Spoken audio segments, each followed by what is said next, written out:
Bom, e mesmo ausente da votação da PEC que limita as decisões individuais dos ministros do Supremo por motivo de saúde, o senador Renan Calheiros decidiu defender a corte e se colocou contra a proposta.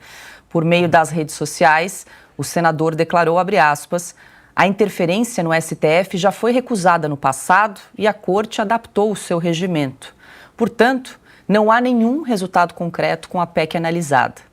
Tudo se resume a uma ação política que debilita o STF, guardião da democracia e da institucionalidade, fecha aspas, Alexandre Garcia. Quero te ouvir aí, Renan Calheiros, defendendo o STF. Vimos aqui Paulinho da Força, que teve uma decisão revertida em seu favor, também articulando um mandado de segurança para tentar derrubar essa PEC. E agora, Renan Calheiros defendendo o Supremo. É Brasil.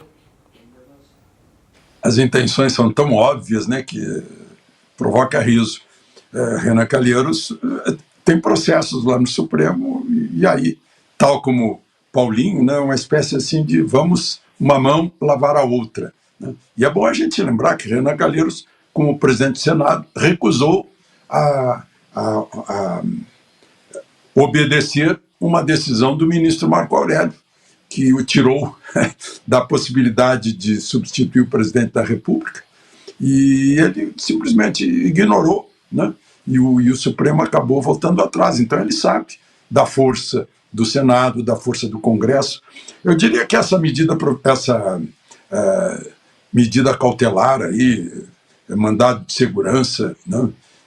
Para a Câmara não votar, ideia do Paulinho da Força, pedindo para o Orlando Silva, né, dar um jeito, né, só existiria num regime de arbítrio. Só que a gente está num regime de arbítrio. Então não dá para a gente achar que isso é impossível. Né? Agora, o que a Câmara e o Senado têm que entender é que eles são o primeiro poder. Aliás, quem me chamou a atenção disso foi o ministro Marco Aurélio. Ele disse, olha, leia a Constituição, o segundo artigo da Constituição está em primeiro lugar o Congresso Nacional, o Legislativo, depois vem o Executivo e, por fim, o Judiciário, que não tem mandato popular.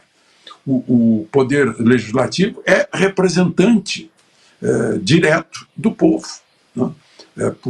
Por causa do voto. Então tem que se dar conta disso, tem que assumir a sua responsabilidade. Né? Onde é que se viu o Supremo diz, não, isso é contra nós, essa PEC é contra nós, então nós proibimos que ela seja votada. Imagina, é mais ou menos isso. Né? Não faz sentido. E essa questão que está em jogo da decisão monocrática, imagina que aquele veto do voto, do comprovante do voto em papel, teve 368 deputados e 56 senadores derrubando o veto. E o Supremo decidiu derrubar a decisão de 368 deputados e 56 senadores. A gente fica assim, peraí, com que poder? Né? Se você der uma olhada na Constituição, entra lá na Constituição atualizada, vai ver um monte de ADIM, que é ação direta de inconstitucionalidade, que está valendo em lugar da Constituição. Ou seja, é a declaração que a Constituição é inconstitucional, né?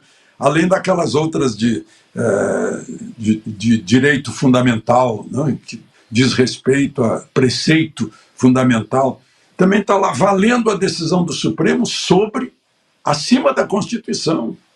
Está lá num negrito, num grifo, que vale a decisão do Supremo e não a Constituição de 88. É por isso que o pessoal do Supremo fica achando que o regulamento interno do Supremo ou o regulamento interno do TSE tem mais força que o direito de defesa. Então é isso que a gente está vivendo, esse arbítrio óbvio, claro, cristalino, e que chega ao ponto de um líder sindical achar que pode botar um mandado de segurança e impedir uma votação de uma mudança na Constituição. É incrível, mas está acontecendo na nossa cara aqui no Brasil. Paulo. Pois é, Silvia, acabamos de comentar aqui alguns ministros do STF, como disseram alguns senadores, né, ligando para esses senadores, operando, fazendo aí uma atuação política para pedir que essa PEC não passasse no Senado, acabou sendo aprovada e agora a gente vê aí Paulinho da Força e o senador Renan Calheiros saindo em defesa do STF, como disse o senador Jorge Seif, que nós acompanhamos aqui, né, a PEC não tira poderes do STF, apenas disciplina ali decisões de maneira colegiada, né, de modo conjunto entre os ministros. Perfeito. Paula, olha só, o senador Renan Calheiros, só para tomar como base aqui o que você acabou de dizer, né? Ele se ausentou e fez depois essa manifestação. O senador Renan Calheiros respondeu a 5 processos no Conselho de Ética de cassação de mandato em 2007. O último foi sepultado em dezembro daquele ano. O senador Renan Calheiros, daquele período de 2007 até pouco tempo depois, né, vamos correr aí alguns 3, 4, 5 anos, ele já respondia a uma dezena de processos no Supremo Tribunal Federal por crimes que não têm absolutamente nada a ver com os processos de cassação.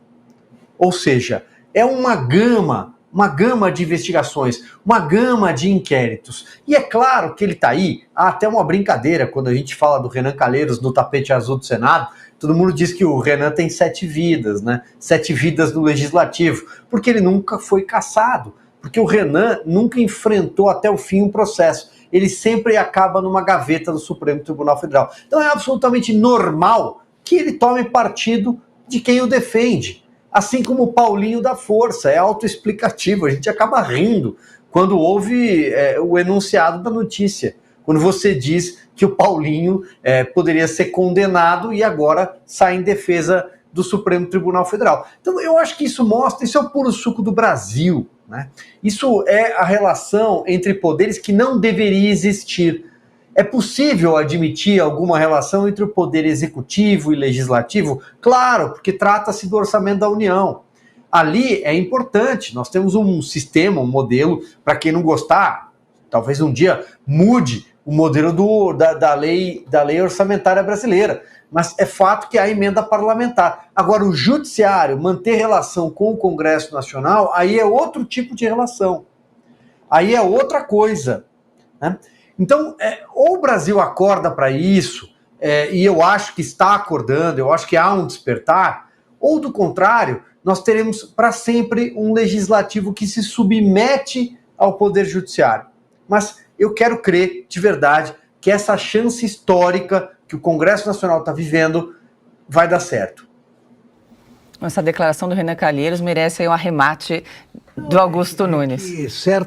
Em matéria de prova de culpa, certas testemunhas de defesa valem 10 testemunhas de acusação. Eu sempre digo que no dia em que eu aparecer como meu advogado, o Cacai, por exemplo, podem me prender, eu sou culpado. Porque senão eu peço a um sobrinho advogado, a um amigo, me defende aí, porque estão me acusando, eu não fiz nada. Se eu contratar o Cacai, me prendam. No dia que eu for defendido pelo Renan, também, podem me prender. Como, de preferência os dois, né? Que eu já me sinto um pouco consolado. Mas pode me prender. Eu sou culpado. Qualquer um daquela turma da prerrogativas, né? Todos eles. Como é que é o nome do teu advogado? Cadeia. Eu confesso. Aliás, o nome do prerrogativas, eles estão defendendo as prerrogativas dos advogados, as prerrogativas dos poderes. Próprias, as próprias. As próprias. O crime já foi cometido. Prender por quê?